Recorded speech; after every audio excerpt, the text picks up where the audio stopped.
and they're in eye contact with each other, and he's trying to get something out to yell at Suge, and he can't get the words out. But he's still, he's fully conscious.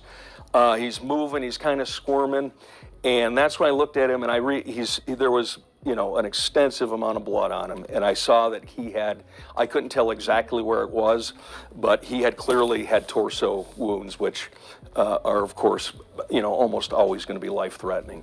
So I realized then this guy has a good possibility of dying.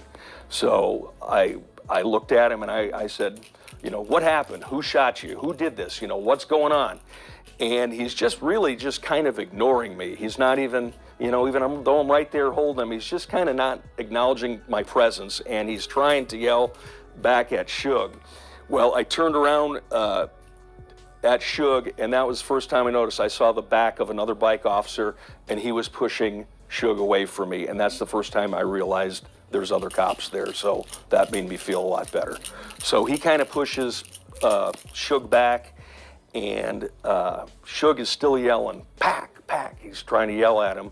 And then I saw Tupac just, all of a sudden, just in an instant, he went from trying to, kind of squirming, looking at Suge, trying to get the words out, to where you could tell he physically just gave up. He just pulled out, and I just kind of grabbed him with one hand, and then I was pointing the gun at Suge with the other, because Suge is still trying to run up to me, and the guy's clearly a threat.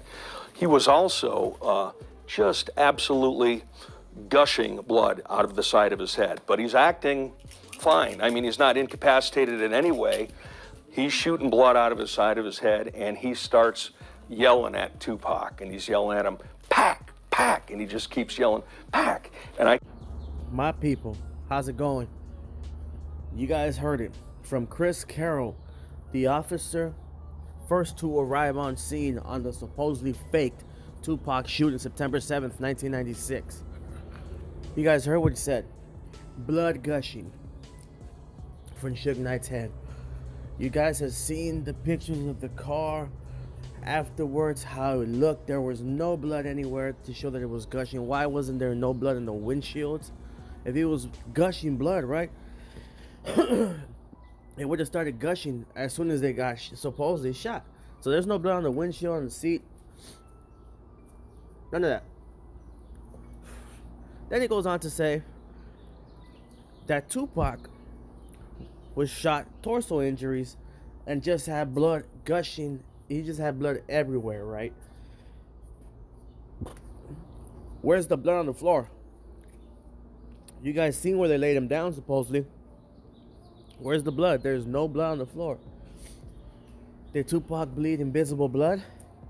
Did Tupac bleed water? Did the blood evaporate? Could it evaporate that much? Did he drink too much Hennessy that caused his rare blood type to evaporate on sight? These cops and these people are full of you-know-what, guys. BS. They're trying to say anything. So many people have different stories. Frank Alexander said that Suge was the one that opened the car. This cop says he opened the car. Everybody trying to take, oh my God. Tupac is alive. This is just super obvious. It's getting embarrassing. All these people coming out the woodworks, guys. You guys know how a real crime scene looks. Come on. I don't have to explain it to you, do I? Alright, I will. Well, here it is, my people. On the left, where it says real crime scene, you've seen somebody that was shot and laid down on the ground. How gruesome the blood was on the ground. How people struggle to try to help them in a real shooting. How the adrenaline rushes so deeply in people. There's signs of blood of a shooting. It looks like a shooting. Now, Tupac crime scene on the right looked like the guy got shot with a pellet gun in the pinky. Okay? You can't. Suge was supposedly gushing. I don't see no blood on the ground from where this man was gushing. Okay? I can, show you guys super close up picture real quick so you guys can see. Alright, here it is. I don't see no gushing blood. I don't see no blood at all. Not even where Pac was laid. You can't even see traces of blood, guys. Come on. You know what I'm saying? There's no T-shirt on there where anybody try to, help him, or the paramedics try to help him in any way. There's nothing. All right, that's just because it didn't happen, guys. You guys can see the real crime scene on the left. It didn't happen. There's not even any blood on the windshield. The cop said he was gushing blood. He looked like he was incapacitated in the whole interview, guys. You know what I'm saying? Well, you guys can check it out on Black TV. Check it out, Chris Carroll on Black TV. He basically says that, oh my God, Suge was gushing out blood.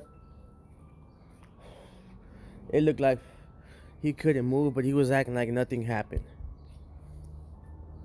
Okay, there's no blood on the windshield. It would have started squirting as soon as he got shot, right?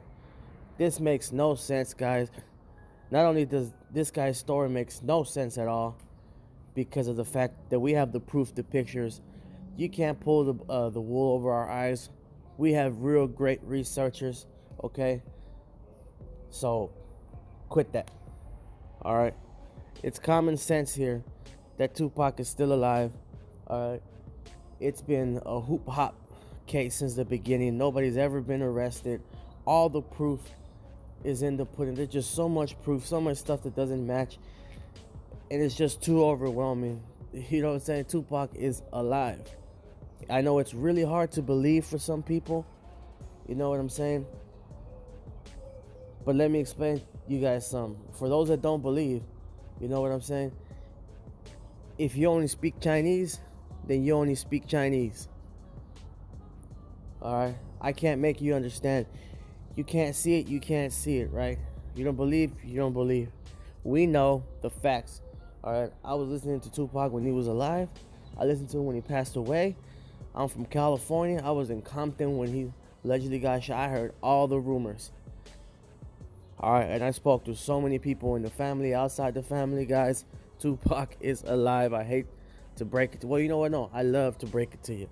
The legend is alive. The GOAT is alive and still breathing. It's just common sense, guys. This right here, it just super proves it. Alright, this right here just basically super proves it. Guys, if you have any information on the Tupac Shakur case, anything, any kind of research you have done on your own or by yourself that you want credit for, or you want to remain anonymous, send it to wireduptv4you at gmail.com. wireduptv4you at gmail.com. Don't be afraid, send it in, guys.